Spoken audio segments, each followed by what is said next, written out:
On the shores of Marrow Bay, Michigan, there is a lighthouse that has been dark for more than 20 years. But tonight, amid the thick fog, a lone man sees a faint glow from the top of the tower, and a silver-gray dog sitting quietly below, eyes turned upward as if waiting for someone to return. Little does he know, that light is about to lead him to a secret buried for 2 decades and help 2 souls find forgiveness they thought was lost forever. The wind off Lake Marrow carried a chill that bit through the pines and drifted across the empty shoreline.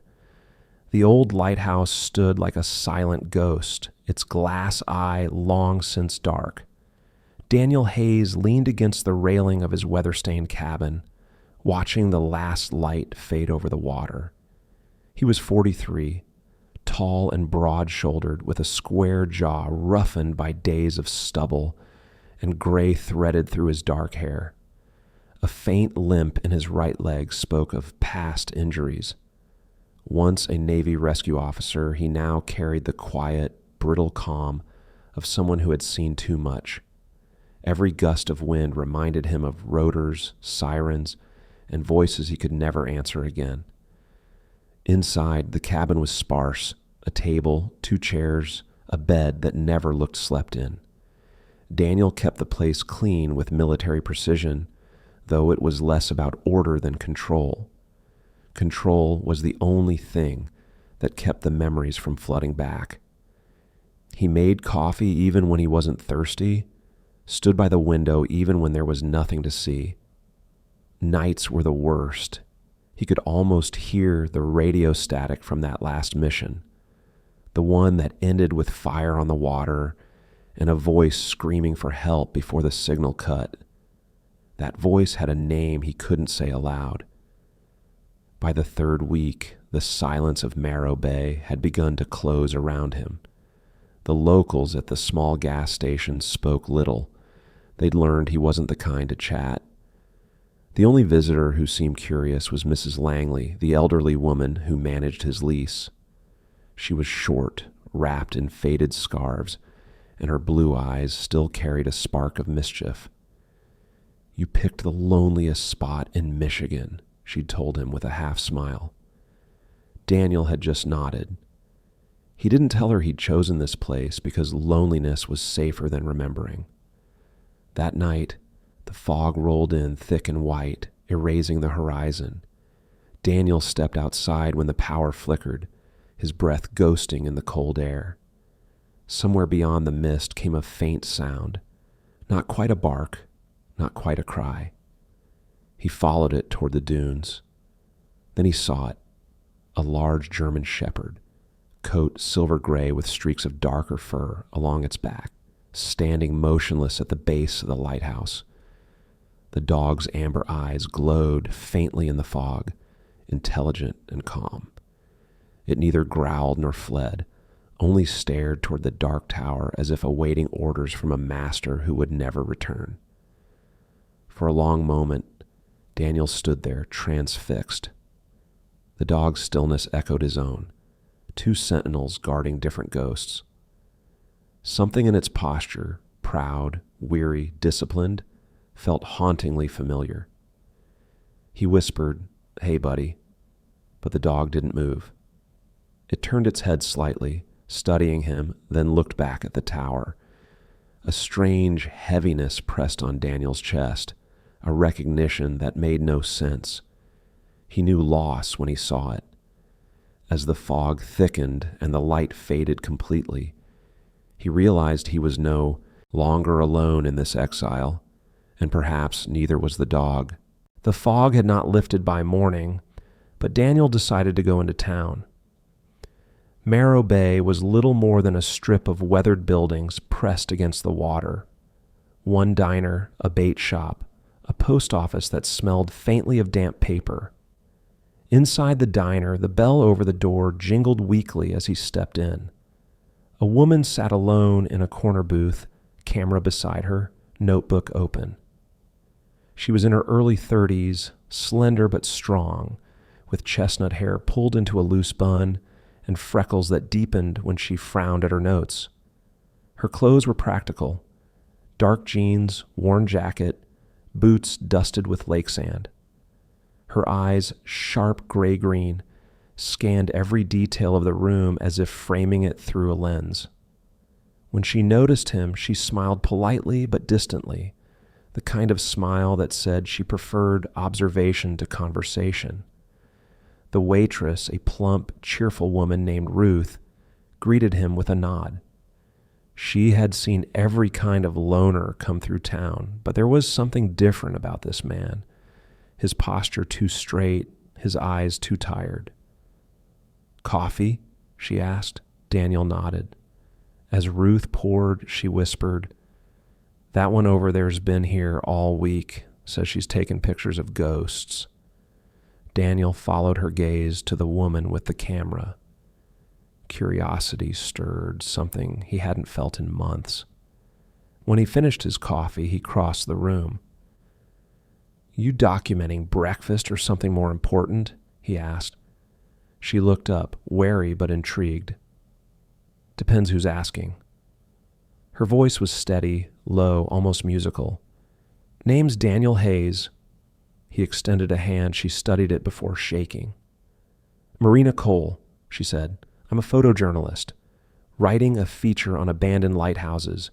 Yours just happens to be the last one still standing around here." Her tone carried the faint edge of defiance, as if she expected him to challenge her right to be there. Instead, he just nodded. "You'll find it empty, nothing there but wind and salt." Marina gave a half smile.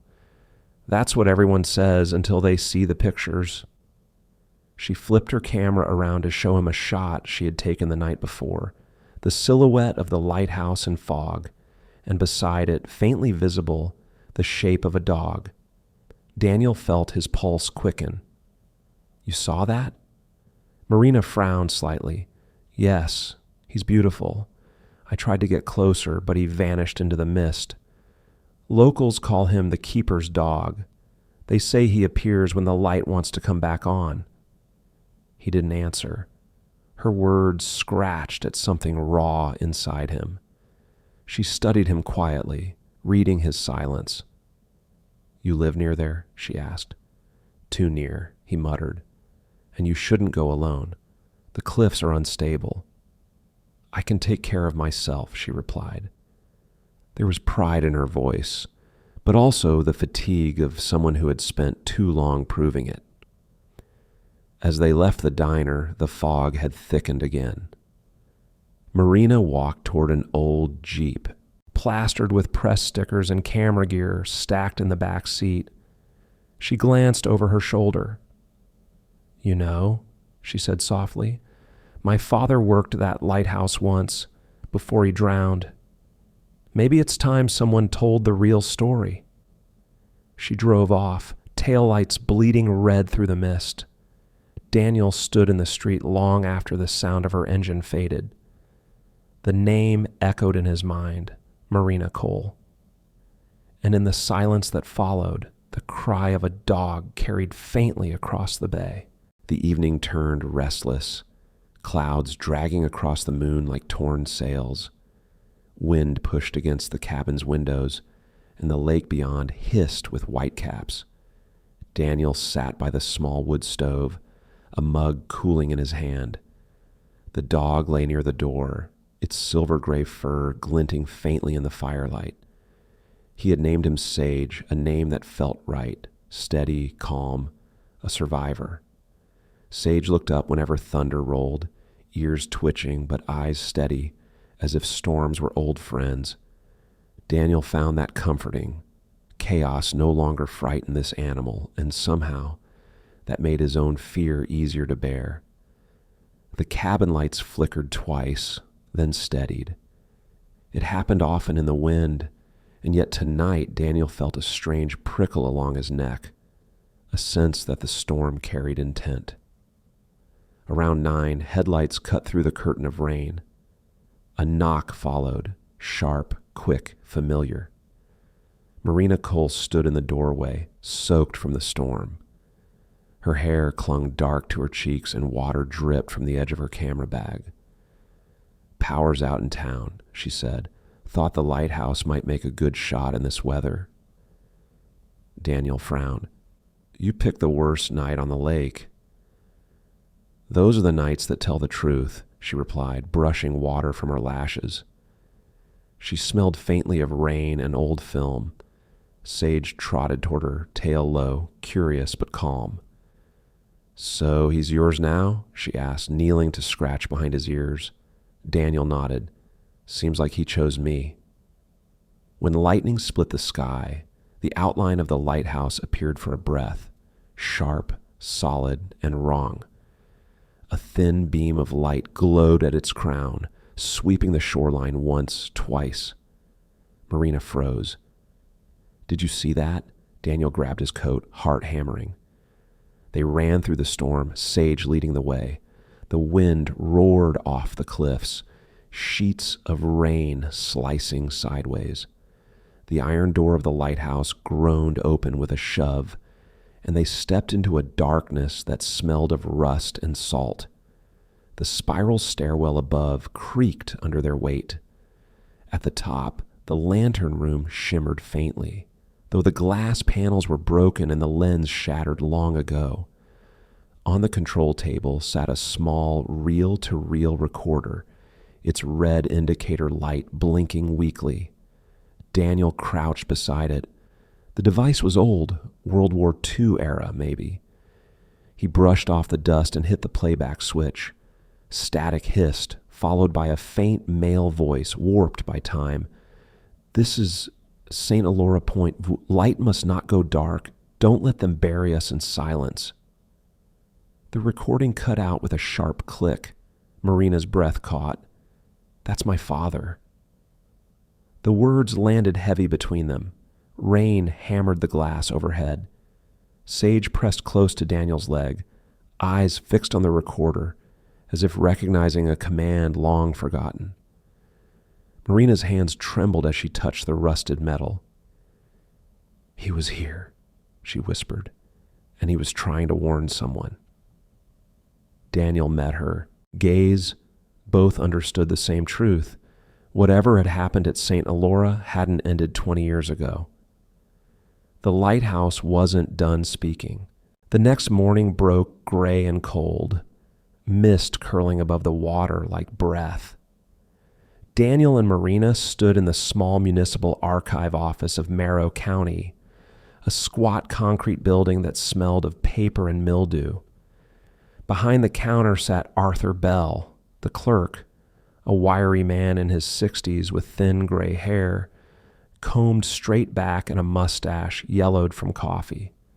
His posture was slightly hunched from decades of leaning over files, and his narrow eyes carried the weary patience of someone who had seen too many cover-ups pass through his drawers. "Evan Cole?" he repeated, rifling through a stack of brittle folders. "Old case. Shipwreck at St. Elora Point, 2003. Official report says your father neglected maintenance. Light went out during a storm. Cargo ship ran aground." Marina's jaw tightened. "That's a lie," she said. "My father never left his post."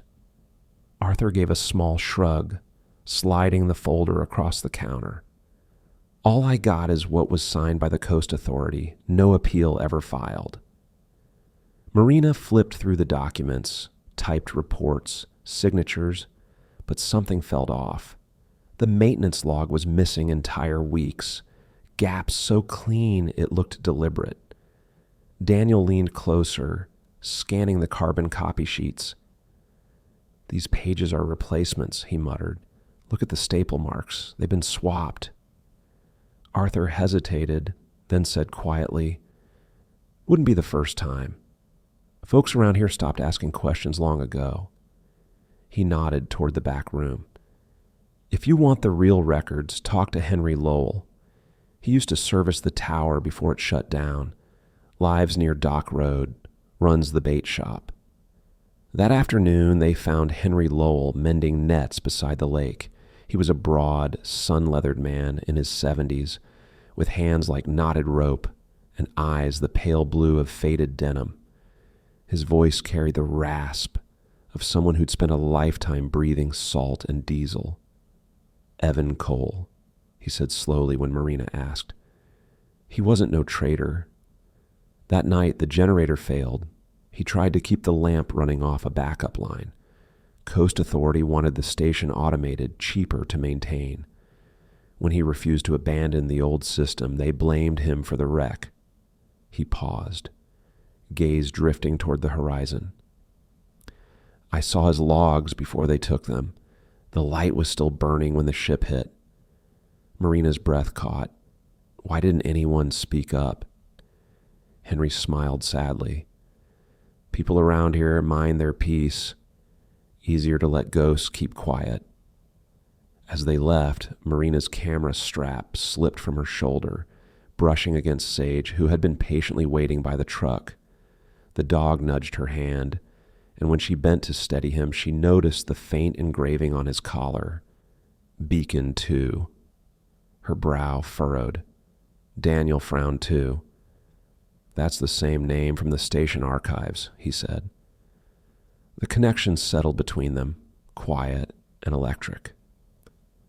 That evening, Marina drove to her mother's small house overlooking the cliffs. June Cole was a woman in her late 50s, once beautiful, now pale and brittle like porcelain left too long in the cold.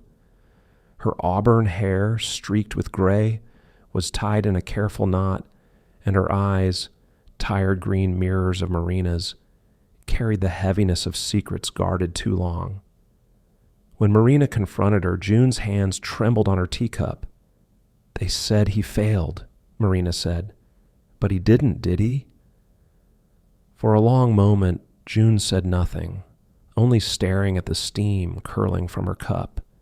Then her voice broke. "He turned the light off to save another ship caught in the wrong channel. It was supposed to be temporary, but they buried the truth.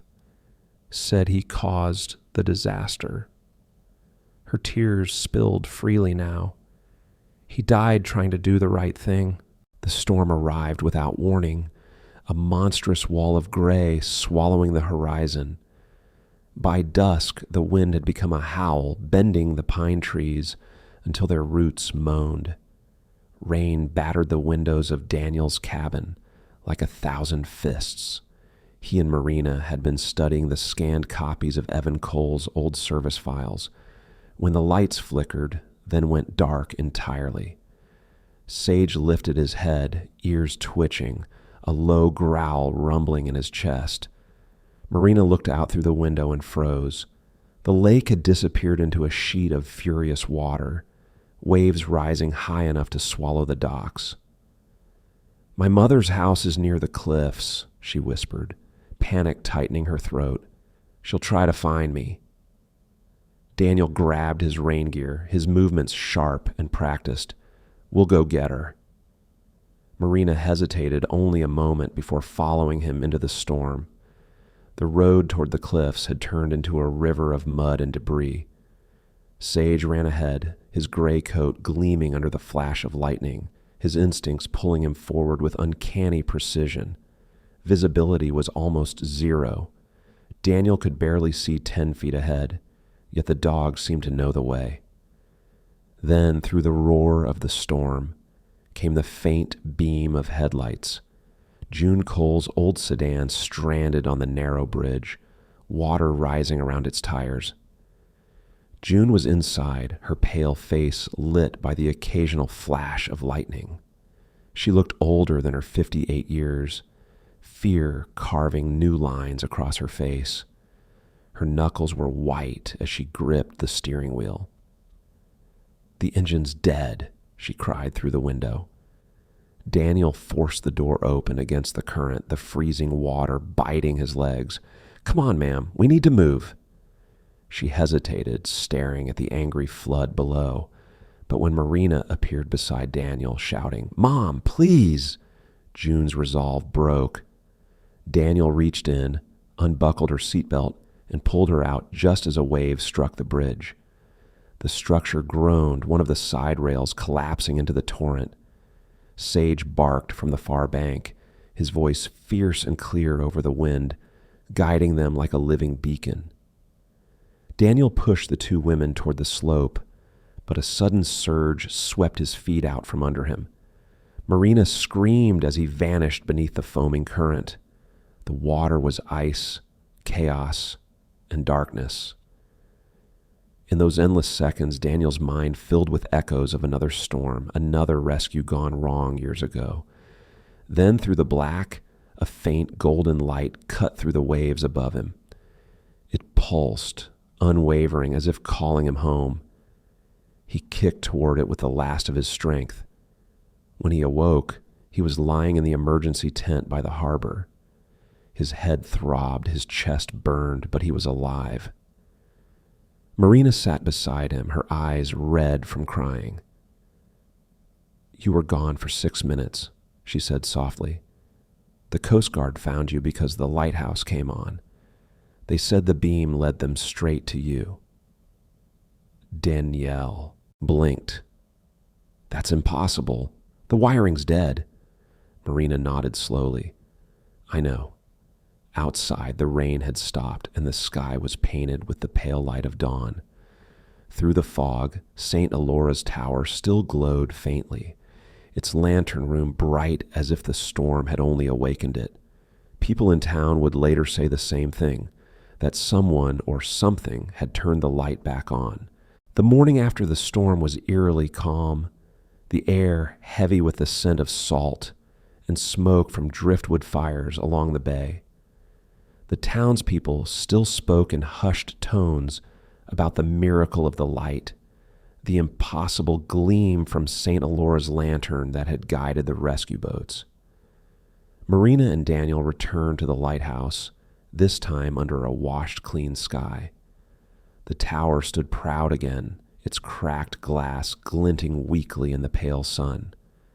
Sage trotted ahead, paws soft against the damp stones, tail wagging as if sensing something unfinished within those walls. When Daniel opened the door, the smell of rust and brine greeted them. But there was something else, too. A faint metallic rattle from above, like a chain swaying in the wind. They climbed the spiral staircase, their boots echoing in the hollow shaft. At the top, Marina's eyes caught a glimmer inside the broken lantern housing. Wedged within the corroded frame was a narrow metal cylinder, capped with wax and bound by a thin leather strap. Daniel pried it loose carefully and handed it to her. Inside were several folded pages, brittle and yellowed by time, written in neat cursive that made Marina's breath falter. "It's him," she whispered. The handwriting belonged to her father. There were 5 letters dated the week of the shipwreck. Daniel stood beside her as she unfolded the first. The words trembled in her hands. "If you find this, it means the sea has taken what truth cannot. They ordered me to power down the light, said it was a navigation test.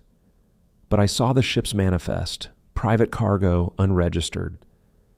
They wanted darkness, not safety. I disobeyed. I turned the backup on. If I fail, know I did it for those still lost in storms." Tears blurred the ink as Marina read aloud. The second letter, shorter, was almost a confession of foresight. "They will call it neglect. Forgive me." The last line was signed not just Evan Cole, but Keeper of the Light. Daniel's throat tightened. He could almost hear the man's voice beneath the hum of the wind. "He didn't just keep a lighthouse," Daniel said quietly. "He kept his honor." Marina folded the letters back into their tube with shaking fingers. "He died for telling the truth," she murmured. Daniel leaned against the railing, staring out across the restless blue expanse. "I used to think obedience was everything," he said after a long silence. "In Kandahar, I followed an order that cost my team their lives. A bad call from above, but I obeyed anyway. I've been running ever since." Marina turned to him, seeing the rawness in his eyes that he usually hid behind calm. "You did what you thought was right," she said softly. "So did my father." Daniel gave a bitter smile. and both of us paid for it. The wind rose, carrying the faint chime of loose glass. From the lantern above, Sage lay at their feet, head resting on his paws, gaze fixed toward the horizon, as if watching something they could not see. Daniel reached down to scratch behind his ears. "Maybe this light isn't just for ships," he said. "Maybe it's for people like us, trying to find our way back." Marina smiled faintly, eyes glistening. "Then let's keep it burning." And for the first time since either could remember, the tower didn't feel haunted anymore. It felt alive. 1 year later, spring returned to Marrow Bay with a quiet grace. The storms were long gone, replaced by gentle winds that carried the scent of pine and salt. The once ruined St. Elora Lighthouse stood reborn on the cliff, its white walls freshly restored, the bronze plaque at its base gleaming under the morning sun, to those who never let the light go dark. Marina Cole stood before the tower in a navy blue coat, her auburn hair tied back neatly, her face more peaceful than it had been in years. The grief that once hollowed her eyes had softened into resolve. She had spent the past year working with the town council and veterans organizations to transform the lighthouse into a memorial and training center for young rescuers. Her posture carried the calm authority of someone who had finally turned pain into purpose. Daniel Hayes stood a few steps behind her, dressed in a plain gray shirt rolled at the sleeves. The tan lines on his arms faded but still visible. His once guarded expression was lighter now, the furrows on his brow eased by laughter and community work. He had moved into town, teaching emergency drills and survival training to local youth volunteers. To the townsfolk, he was the quiet veteran who never sought credit but never refused to help. His legs still stiffened in the cold, yet he climbed those same lighthouse stairs every week with the same determined rhythm, as if defying the ghosts that once lived there. Among the crowd gathered for the reopening stood Mayor Collins, a stout man in his early 50s, with silver hair cropped short and a voice both warm and booming. His jovial energy had rallied the town behind the project. Next to him, Lydia Ramirez, a 22-year-old trainee from the First Rescue Scholarship, clutched her small notepad nervously. Her olive skin glowed with excitement, and her eyes followed Marina with reverent admiration. For Lydia, this lighthouse was not just a monument. It was proof that courage could outlive tragedy. As the mayor's speech ended, Marina stepped forward to the old mechanical crank, the same one her father had once turned. The metal was cool beneath her fingers, its edges worn smooth by decades of hands. "For those who gave their light so others could find their way," she said softly, then began to turn the wheel. The great lens rotated with a low hum, and the lantern blazed to life, stronger than anyone remembered. The beam stretched across the bay, golden and alive, scattering on the waves like liquid fire. The crowd fell silent. Daniel stood beside her, watching the light sweep across the horizon. His voice was quiet but steady. "The light never sleeps, Marina. It just waits for someone to bring it back." She looked at him, smiling through tears. At their feet, Sage barked once, his tail wagging as if answering some eternal call. The beam struck his silver fur, and for a brief, breathtaking moment, the dog seemed to glow like the spirit of every loyal soul that had ever stood watch here. As applause rose from below, the sound of waves echoed like a heartbeat against the cliff. The light of St. Elora Point burned on, not as a warning, but as a promise that no darkness lasts forever. Sometimes miracles don't come as thunder or lightning. They arrive as a quiet light that refuses to go out. The story of the lighthouse reminds us that even when life feels dark, God's grace still finds a way to shine through the fog. No matter how far we drift, His light guides us home, whispering that forgiveness and hope are never truly lost, only waiting to be rekindled. If this story touched your heart, share it so His light can reach someone else. Leave a comment about your own light that never went out, and don't forget to subscribe for more stories that lift the soul. May God bless and protect everyone watching. May His eternal light guide your path today and always.